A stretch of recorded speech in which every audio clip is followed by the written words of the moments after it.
Iron Age Idol. In Ireland, archaeologists have found one of the creepiest and most mysterious ancient objects in the whole country. The object in question was recovered from a bog and has been dated at 1600 years old. It's a wooden sculpture about 8 feet tall, created from the split trunk of an oak tree. The sculpture was made to look kind of like a human figure, with a very small head and a bunch of random notches carved into its body. Additionally, the mysterious object was found with more mysterious objects such as animal bones and a dagger that was likely used in rituals. Right now, the strange object is being called the Gurtnakrana idol. That's a mouthful, we know, but that's just what they decided to call it. It's the largest of its kind ever found in Ireland.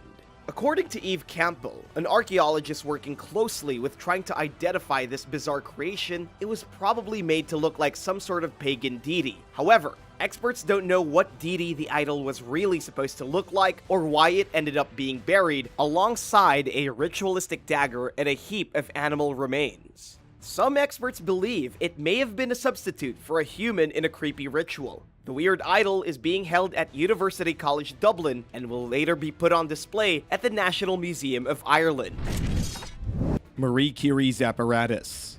In the 1980s, a doctor was in attendance at the Mutter Museum, part of the College of Physicians of Philadelphia. We don't exactly know why he was there, but it was a good job that he chose to be around. Why do we say that? Because he identified a source of potentially dangerous radioactivity on the premises. Where was this dangerous source located? The answer is possibly surprising. An exhibit donated by none other than legendary chemist and physicist Marie Curie. Crazy, huh? With her husband Pierre, she took part in groundbreaking experiments that helped reveal the presence of radiation and its benefits to the world. By 1921, Marie was alone, Pierre having passed away years before. She was touring the United States and decided that the couple's piezoelectric apparatus would make a nice gift. Piezoelectric refers to material that makes a charge when put under stress by a machine. If that sounds a little complicated, then the explanation behind the actual device is more straightforward. It was the first ever measuring instrument for radioactivity. Now we mentioned the apparatus was donated to the college in the 1920s. What did this 1980s physician do that was so noteworthy? Well, he asked if the Curies' invention had been tested for radiation. Turns out, no, it hadn't. Crazy how this little detail didn't occur to people here. But then, in fairness, the Curies themselves didn't understand the damage radiation could do till later. Also, the apparatus had been in a case which probably protected people, but anyway, the revelation caused concern, and rightly so. Thanks for the gift, Marie. If only we'd bought you something. A block of uranium, perhaps?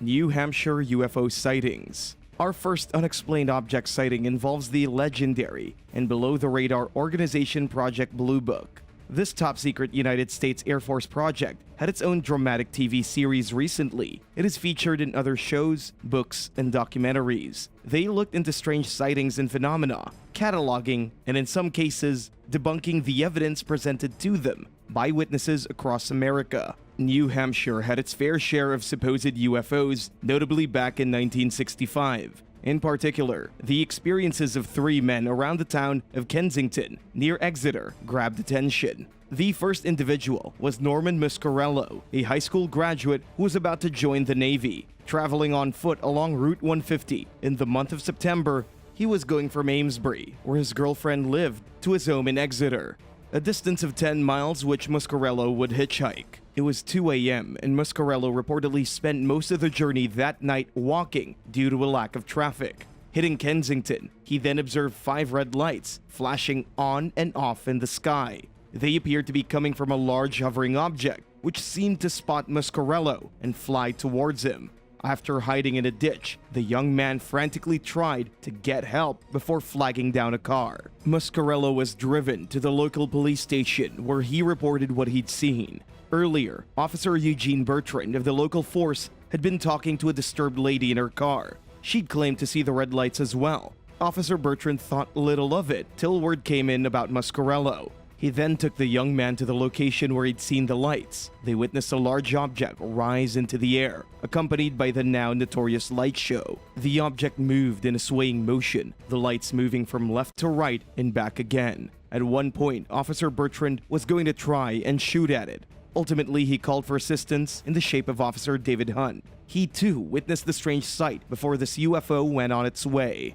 Despite explanations from authorities, including that the lights came from an Air Force base, which was clearly not the case, the multiple reports of hovering lights in the area suggested this was something not of our Earth. As for Project Blue Book, they speculated that the sightings were down to a training mission. Fast forward to 2011, and the Skeptical Inquirer published another explanation that the red lights emanated from a Boeing KC-97 Stratofreighter. Not sure we're convinced about that. Beach mystery. A mysterious object has been found on an Australian beach and nobody is really sure what the heck it is. The object looked like some kind of metal ball, partly hidden beneath the sand. It was about 3 feet wide and way too heavy to have been moved by the ocean currents. It definitely would have sunk. An excavator pulled the metal object out of the sand, but there was nothing on it that gave any clues as to where it came from or what it was used for. A few months later, things got really creepy when the exact same mysterious object reappeared on a different beach in Australia, this time off the north coast. A man named Ken Miles was on the beach in the morning when he came across the bizarre object. This time, the orb was connected to a long black piece of plastic wrapped up in a fishing net. It appeared to be very old. While most people couldn't figure out the mystery, a fishing expert named Barry Cooter believes he knows what the object is. He thinks it's an FAD, or a fish aggregating device. It's used for fishing in the middle of the ocean, along with dozens of others like it, casting a massive net that poaches thousands of fish at the same time. Cooter and a few other people consider the object to be a type of destructive system of the oceans. Victorian wallpaper. No, you're not hallucinating. Wallpaper? Damn straight.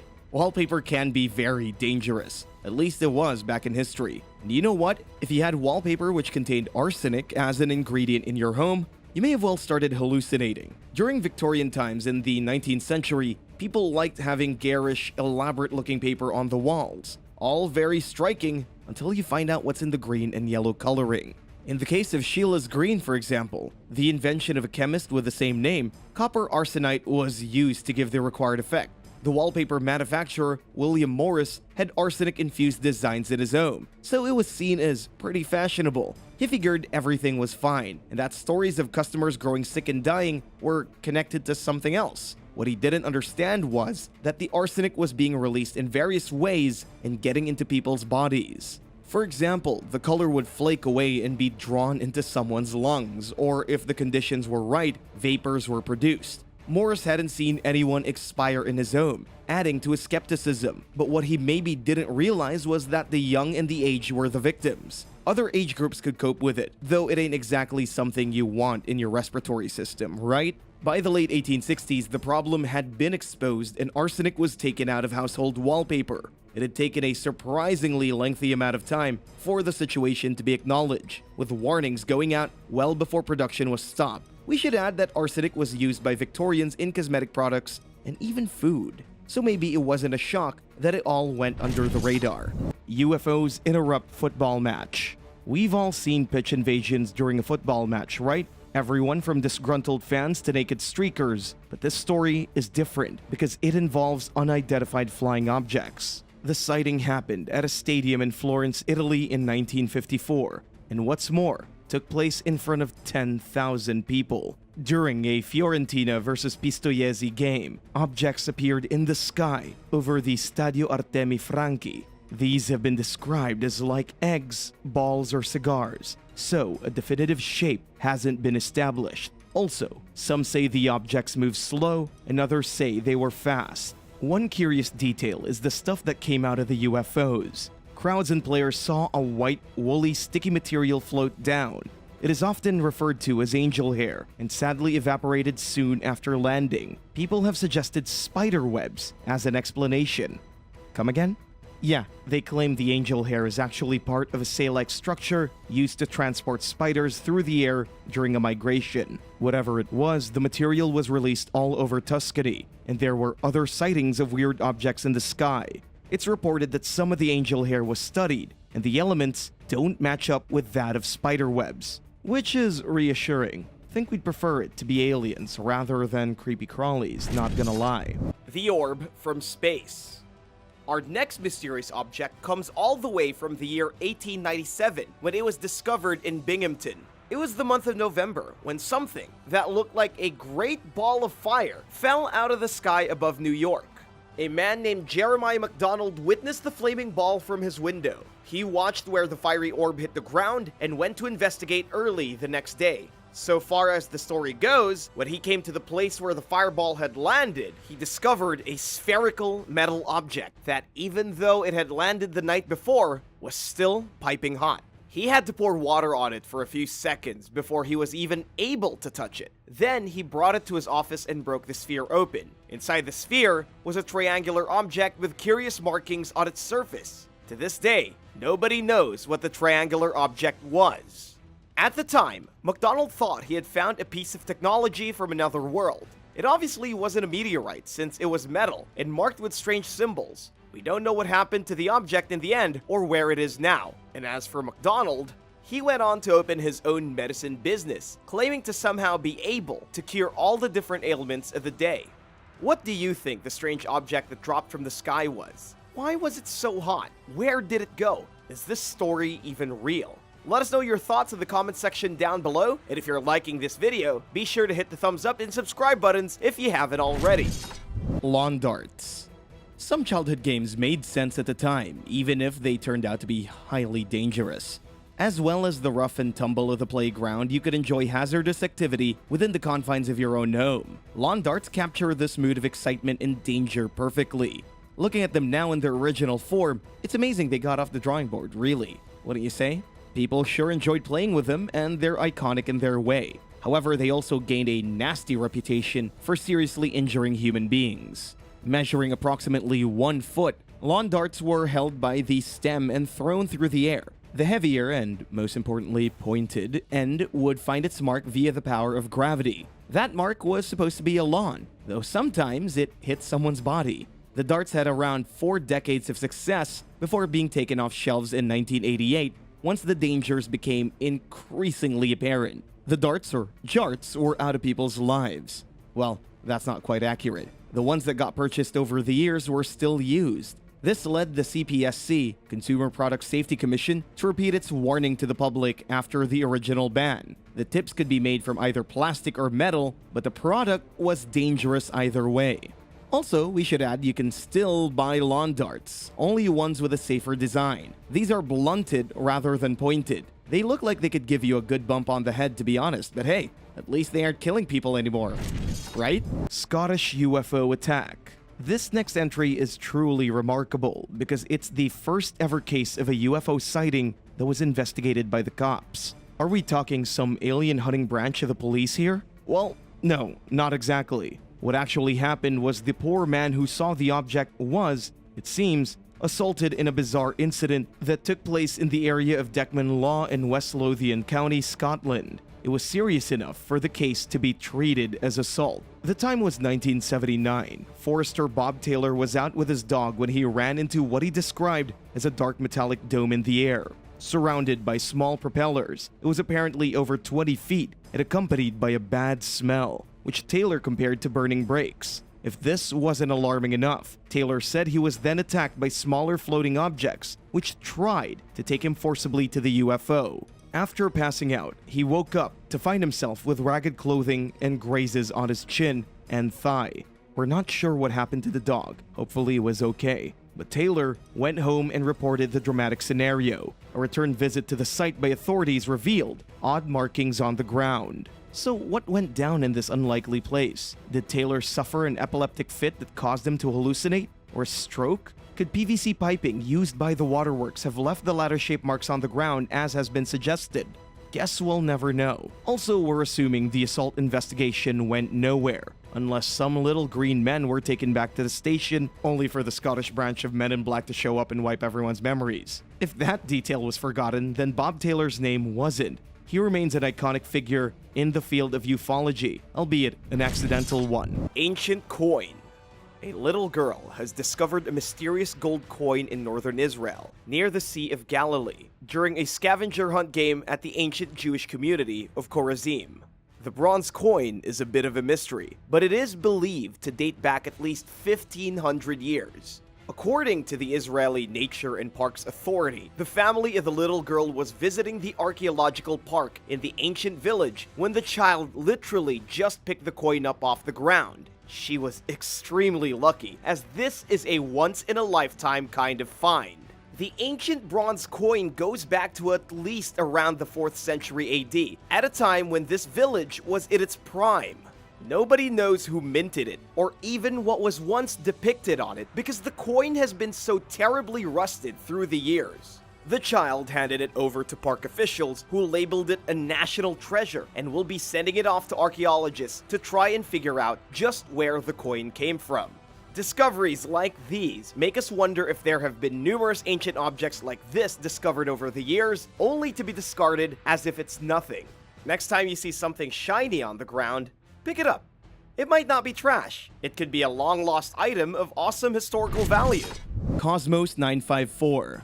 While space travel is often accompanied by a sense of wonder from the public, we'd bet a lot of money that most people don't know what kind of stuff goes into these incredible space launches. If they knew a bit more, they might stay home rather than gather in crowds to check out the cosmic action. Some things that go up are on the dangerous side, and guess what? They come down. And when that happens, all manner of chaos can ensue. A good example of this is Cosmos 954, which was part of the Soviet Rorsat program in 1977.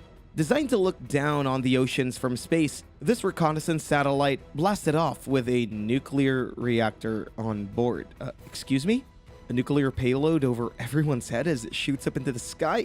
Yeah, that's how they do it. Anyhow, it's pretty safe, right? The idea is the reactor detaches from the satellite and is ditched amongst the stars for ET to worry about. In this case, however, that did not happen, and it stayed very much connected to the Cosmos 954. On re-entry, the satellite broke apart and dangerous debris landed on the north of Canada. Beyond awkward. So what happens in a crazy situation like that? Well, Canada had to clean up the mess, though ultimately the bill went to the Kremlin. Several years before Cosmos launch, something called the Space Liability Convention was brought in. Russia was clearly to blame, right? No contest. The Canadians launched Operation Morning Light to remove the debris. It cost them a reported $6 million. For whatever reason, the Soviets didn't stump up all the dough. They only paid half, which sure adds insult to injury, huh? As we said, going into space can be awe-inspiring and wonderful, yet it can be also messy and expensive. Robert Matthews. We mentioned before about the Men in Black wiping people's memories. Obviously, that was a joke, but we should maybe be treating the subject of alien-related memory loss more seriously, especially when it's the aliens that are doing the erasing. This is what's believed to have happened to Robert Matthews in 1966. He experienced a well-documented phenomenon called missing time. Back when he was 19 and about to tour with the Air Force as a first-class airman, Matthews was supposed to have been picked up and taken to his base from a bus stop in North Truro, a village in Cape Cod, Massachusetts. He reportedly had a bad feeling that morning, one that wasn't helped by his transport not showing up. After calling the base, he was told to wait a bit longer. Lights in the sky led to Matthews' nervous feelings getting worse and worse. He went to phone the base again, asking where his lift had gotten to. To his surprise, they revealed the truck had reached the bus stop, but they hadn't seen him. Matthews assured them he'd been in position the whole time. However, he got another jolt when looking at his watch. An hour had passed, seemingly in a matter of minutes. He then had to report to his superiors and go over what happened. Talk about an awkward explanation. Naturally, they figured he was jerking them around. Boy, Matthews' career serving his country had gotten off to a weird start, right? Everyone moved on, though he knew something had happened to him during this missing time. He had brief flashbacks to a medical-type environment and being watched by people. At least, he probably figured there were people. Reading a book by Bud Hopkins, the ufologist convinced Matthews that his eerie experiences were valid. Not only did Hopkins write about the idea of missing time, he ran support groups for those affected by it. Matthews went under hypnosis, where he relived the bus stop incident in greater detail. His unlocked mind remembered a ship landing and 3 aliens taking him on board, where he was examined. And there was a further twist. Turns out Matthews had also seen an alien when he was a boy in his bedroom, so it wasn't his first rodeo when it came to close encounters. Whether you believe Matthews' story or not, you must admit it's crazy that so many people have described situations involving time that simply disappears. Object in the sky. A mysterious object has been found in a rather unexpected place, hovering in the sky. In July of this year, 2021, two airplanes flying through Canadian airspace reported just last week that they saw a strange, bright green object swooping through the clouds in front of them. One of the planes was a military unit that actually had to swerve to avoid the large object, which is being labeled as a literal UFO. The other airplane that saw the object was a commercial aircraft, but they both saw it at the same time over the Gulf of St. Lawrence along the Atlantic coast. What's truly amazing about the sighting is that the pilots had not been in contact with one another, and yet they still described the object in the exact same way. And since one was military, we know the mysterious object obviously has nothing to do with the army. So what was it? That's a really good question. According to the report in the Aviation Incident Database, the green flying object penetrated a cloud and then vanished just as quickly as it had appeared and was not seen again. The pilots agree that it could have been a meteorite, but then again, it was kind of going the wrong way. Meteorites don't usually enter the atmosphere, turn 90 degrees through a cloud, and go back out into space. Backdoor CIA toolkit.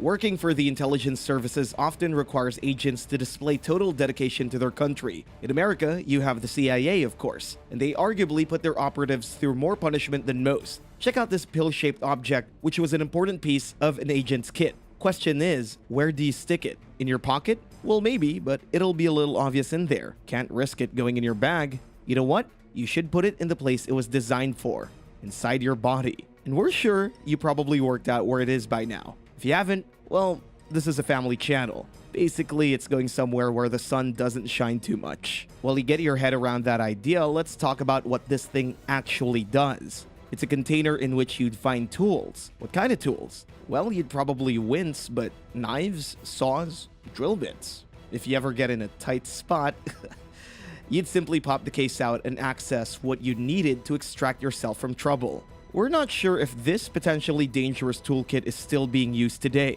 Even if we knew, we couldn't tell you. Our lips are sealed. It's certainly a relic of the past and can reportedly be seen at Washington, D.C.'s International Spy Museum. Guessing this is one exhibit people aren't keen on holding in their hands. Hogs object. This looks like an exceptionally pretty object, doesn't it? It's also one of the most mysterious. The unexplained ring galaxy was first spotted by Arthur Hogg, an astronomer, back in 1950. So curious looking was the shape that it was assumed to be a trick of the light by some. Turns out not. This is what the galaxy actually looks like, and it's far more than just a galaxy. The outer ring is a galaxy, the round ball inside is a galaxy, and there's also an extra galaxy between them. Crazy, right? Ring galaxies make up a tiny fraction of overall galaxies seen through telescopes. Not only is Hogg's object rare in terms of these stats, it's also a one-off due to its beautiful and baffling appearance. The outer ring is comprised of blue stars, billions of them. The center is red and dense and made of stars. Maybe we should think of this thing as a donut with the gooey stuff in the center. Okay, that's making me hungry. So best we focus on the galaxy, wouldn't you say? Located 600 million light years from us and measuring approximately 100,000 light years in width, Hogg's object has been the subject of theories from experts, even though no one can say with certainty how it came to be. A galactic collision is one idea, with one galaxy crashing into another. Perhaps out of something chaotic emerged something truly special. Still, that's kind of the deal with the whole universe, isn't it? An old pistachio. A very old pistachio nut has been found in Britain. While not that mysterious, it is still kind of a weird object. It was also found in a weird place at the bottom of an ancient well in North Yorkshire. A nut in a well? Well, that's definitely out of place. Archaeologists were excavating the area when they discovered the nut, which they have dated as 2,000 years old. It's currently the oldest nut ever found in Britain. Experts are saying that the nut was picked off a tree sometime around 24 AD. The archaeologists actually had to crack the nut open just to see what kind it was. It turned out to be a pistachio, which had been imported to Italy in the late 30s, so this nut probably came from either Greece or North Africa. Though the experts have no idea how on earth a nut from thousands of miles away made it to the bottom of an English well 2,000 years ago. That part is the real mystery. You must be nuts if you don't think this discovery is at least a little interesting. Deadly chemistry sets. While the name chemistry set may not mean much to the younger generation of today, they were a big deal back in the 20th century. If you were a kid back then, you could actually handle the materials you might find in a real-life chemistry lab, and manufacturers did not skimp on the detail, as you're about to discover. As well as Bunsen burners and old-school glass test tubes, you open the box to find such delights as sulfuric acid, poisons, chlorine gas ingredients, stuff you can make meth with, and even uranium. Come again? Yep. For the full atomic educational experience you really needed to handle radioactive material. I mean, the enclosed Geiger counter should help your little ones avoid any mishaps. Right? Right? So why were children behind exposed to hazardous chemicals which were on sale in all good toy shops? The answer was pretty serious. Chemistry was seen as a great job option for boys. Starting in 1914, chemistry sets were made available for them to give the role a try. And if you're wondering where girls fit into this equation, they got their own sets, but these didn't hit shelves until the 1950s, long after the Second World War had altered perceptions about what women could do. By the 1960s, people were getting jumpy about these exciting yet injury-causing playsets. It was clear that the business of an activity such as building batteries was practical for young minds, but it was also far from a game. With the dangers too big to ignore, the situation became a lot less explosive. As in literally. Mom and dad could breathe a sigh of relief as their pride and joy didn't have to be watched all the time in case they burned a hole in the carpet or worse. What happened to the hills? While we're accustomed to hearing stories of unexplained object sightings, there was a time when such an incident was new and strange to the public. Where did it all begin for accounts of UFO abduction? That would be the case involving the Hills. A couple named Betty and Barney. Makes us think of the Flintstones, but the details of this story are enough to take anything frivolous off your mind well and truly. Their run-in with a UFO happened in New Hampshire, 1961. They'd been married under a matter of months when they decided to go on a late honeymoon. Seems like they had a pleasant 3-day break before having to drive back to Portsmouth, where Barney worked for the post office and Betty for child welfare services. There was a potential problem in the shape of an oncoming hurricane. However, they drove through the night in order to beat it. That they did, yet they also encountered a storm neither of them could have predicted. Driving in the dark, they became aware of a bright light, which followed them with alarming accuracy through the country road network. After a while, the tension proved too much. Betty checked the light out with her binoculars and saw it was a rotating object. Then, Barney attempted to confront the object with a gun, though fell prey to some kind of mind control from the beings looking out of him from what happened to be a craft. Barney heard a voice, perhaps in his mind. The couple made the probably wise decision to run for it at this point. In a freaky move, their truck began bleeping before the pair lost consciousness. They made it home in the end, only with a reported 35 miles and 2 hours of their lives missing. Betty's dress was torn, and Barney's shoes had been through the wars. Intriguingly, both their watches had stopped. Remember how we mentioned missing time earlier? This was the original, and maybe the best account of such a phenomenon. As well as making headlines, the story featured elements we're now familiar with, including flying discs and gray-colored big-eyed aliens. It took time for the Hills to process what happened, but they recalled being examined on board the ship. They didn't have the honeymoon they expected and were sure it's traumatic, but these two definitely went down in the history books. Golden object.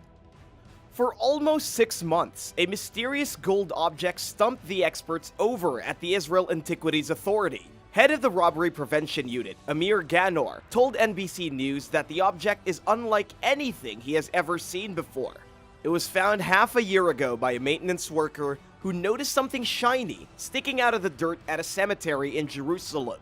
The cemetery is an important archaeological site in the city in which the remains of the people from the Roman, Byzantine, and Crusader eras have been uncovered. The object was dug out of the dirt and found to be 19 pounds. The maintenance worker who dug it up thought at first it was a deadly bomb and immediately phoned the bomb squad unit, who carried out a controlled explosion to get rid of the thing. But the blast didn't even damage it. So then, the object was handed over to eager archaeologists. They took x-rays, they did their investigating, and they came up with nothing. The object is coated in 24-karat gold and is completely solid. In the end, it was an Italian guy who solved the mystery. He recognized the object as something called an ISIS beamer, created by a German company as an object to provide energy protection for people who deal with healing energies. It turned out to not even be that old. Somebody probably put it in the dirt of someone's grave to give them positive energy in the afterlife. Imagine the look on everyone's face who worked extremely hard to make sure the ancient gold object didn't explode, only to find out it was actually something more modern and positive. How often do you think that happens? Operation Tumbler Snapper. Ask anyone what presents the greatest danger to humanity, and a fair number of people would respond with the answer, nuclear weapons. The USA, for example, is primed to defend itself against nukes from other countries. And of course, to defend against nukes, you have to have your own nukes. A nuclear weapon is a mind-blowingly powerful part of any nation's arsenal, and its harmful effects have been witnessed across the globe. It's seen as a last resort, and with good reason. You drop a bomb, and it can irradiate the environment for generations. One of the most chilling aspects of going nuclear, it seems to us, is that nuclear weapons are just like other weapons. How so? Well, like other weapons, they need to be tested. How do you go about testing a devastating weapon of this kind? In the case of America, it had to do that on home turf. Specifically, a famous, or should that be infamous, test site at Nye County in Nevada. You'd think that the middle of a desert would be the perfect location to set off a nuke, but consider this. The site is approximately 65 miles away from Las Vegas, a populated area that isn't too far away, at least as far as a nuclear blast is concerned. In 1952, some tests were conducted under the bizarre name of Operation Tumbler Snapper. This referred to the two phases of the test. For Tumbler, there were 3 airdrops. Snapper consisted of just 1 drop, but with 4 of what are known as tower shots. These towers can be glimpsed in photographic evidence from the tests. Check out this eerily beautiful, but also horrifying image of a device detonation. In total, over 1,000 tests of this nature were carried out, and the people these weapons were intended to protect wound up contaminated in some cases. There's just no safe way of doing this kind of thing, it seems, which makes it incredibly dangerous. UFO in Antarctica. Is this a UFO poking out from beneath what looks like a rocky outcropping in the frozen wastes of Antarctica? Eagle-eyed internet users certainly seem to think it is. Whatever it is, it's out of place in this landscape, right? The 66-foot wide object was first noticed in 2018 out in the Bunger Hills at Wilkes Island, part of the continent's eastern side. Adding to the intrigue is the supposed saucer's exact location. Speculation must have reached fever pitch with the news that the UFO, or rather, the unidentified sitting object, so USO is more appropriate we'd say, is close to a strange entrance-like structure. This leads into a rock face, suggesting to some that it's the secret gateway to some underground facility. Even more intriguing is that the UFO and the strange entrance have another noteworthy spot between them. Back in the early 1990s, Dale Anderson, an exobiologist working for a joint US-Russian project, was caught up in a blizzard and sought shelter. Slap bang between where the entranceway is and the alleged spaceship. Gives us chills, so to speak. Mysterious explosive. A mysterious object found in Pakistan turned deadly when a woman was killed and 7 other people were injured following the discovery of a strange object taken out of a local river. The object was discovered by a shepherd who took the thing home, only to have it explode on him. I guess this thing is very different from the thing in the previous listing. The object was described as looking like a balloon, but it turned out to be some kind of mysterious explosive. Nobody knows exactly what happened. The curious object was inert, then all of a sudden, it blew up.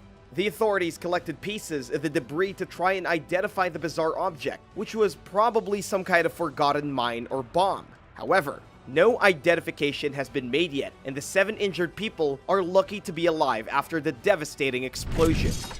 The elephant's foot. What exactly are we looking at here? It looks like a weird, blurry, blobby, column-shaped object. No wonder they refer to this thing as the elephant's foot. It wouldn't look out of place on Dumbo. Mind you, if Dumbo was near this thing, they'd be dead pretty soon. Sorry for the nightmarish image, but we're just trying to underline how truly dangerous this elephant's foot actually is. It's actually regarded as the most dangerous thing on the planet. By now, you're probably desperate to know what it is. Well, if we reveal its location, you'll get a good idea. You see, the elephant's foot is to be found in Ukraine, in the notorious area of Chernobyl, the town that made headlines when its nuclear power plant suffered a catastrophic meltdown in 1986. And it comes as no surprise to hear that you can't just go in and sweep away the remains of the planet's worst nuclear disaster. The elephant's foot is a concentrated mass of nuclear material, plus other stuff such as concrete that tried to contain it but failed spectacularly. The mixture simply isn't suitable for being anywhere near human beings.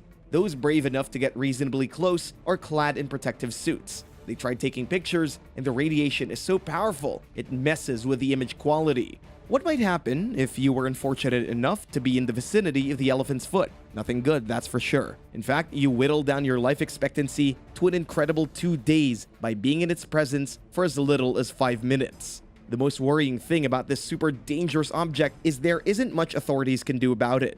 Just leave it alone. There isn't a substance tough enough to make something seal it in. People are praying the Chernobyl environment is enough to hold this thing in check until the radiation subsides. How long will that be? Oh, only around 100,000 years. So it looks like the elephant's foot is going to take a while to burn out before some other terrible threat takes its place. Cheery thought, right? Amu Mua. Meet Amu Mua, which translates as scout in Hawaiian. This is a very special asteroid. What's so cool about it? Well, how about the fact that it's the very first object we know about from another galaxy that's tumbled into ours. Cigar-shaped and constantly spinning, the chunk of rock is our most ancient visitor and was spotted for a total of 11 days at Pan-STARRS. That stands for the Panoramic Survey Telescope and Rapid Response System on the Big Island. We never got a proper look at it till 2017. Interesting, seeing as it's so old, right? But then, that's the view we get when it comes to the depths of our solar system. When we pick something up with a telescope, it's actually way back in the past. This is to do with the distance light has to travel, but anyway, that topic is probably a whole video in itself, right? As for the size of Amu Mua, well, you may be surprised. It's approximately 330 feet long maximum. That makes it even trickier to keep track of. Just as we're getting to know this relatively little fella, off he went. It was nice meeting you. Even if on the whole, you're an unexplained knobbly lump. Moon mass. A mysterious object has been found on the moon, or rather, underneath the largest crater on the moon. The object is an unknown mass identified by researchers at Baylor University. This is no small object either, as researchers claim that the unknown anomaly is at least 5 times bigger than the largest island in Hawaii. That is massive. It's hiding beneath the South Pole Aitken Basin, the largest crater on the moon that you can't actually see because it's on the moon's dark side. From what scientists have been able to put together so far, they believe the mysterious object could be a huge hunk of metal left behind roughly 4 billion years before today by an asteroid that smacked into the moon and formed a crater. That is one huge piece of metal. It's also quite deep, around 186 miles beneath the surface of the moon. It's true that scientists don't know exactly what it is, but they have guessed that the mass is most likely composed of iron and nickel. Do you have any other theories on what it could be? Let us know in the comments. Creepy doll. The Little Miss No-Name doll was designed by Hasbro in the 1960s as an anti-Barbie. Hasbro had thought that the doll, which to be quite honest is ugly and horrifying, would sell extremely well because it would speak to an audience that wasn't into Barbies. She has huge, creepy eyes, tangled hair, and a rather disturbing frown. She was supposed to represent an impoverished child instead of a glamorous one. However, the doll did not go over well at all, and she was pulled from the store shelves almost immediately after being put there. Today, this terrifying doll is a collector's item. Unopened dolls sell for upwards of $1,000. One of them was just spotted for sale online in Damariscotta, Maine. However, almost as soon as the ad went up, it was taken down. We don't know if someone was trying to sell their creepy haunted doll and then decided against giving such a horrifying object to a stranger, or if someone actually bought the disturbing thing.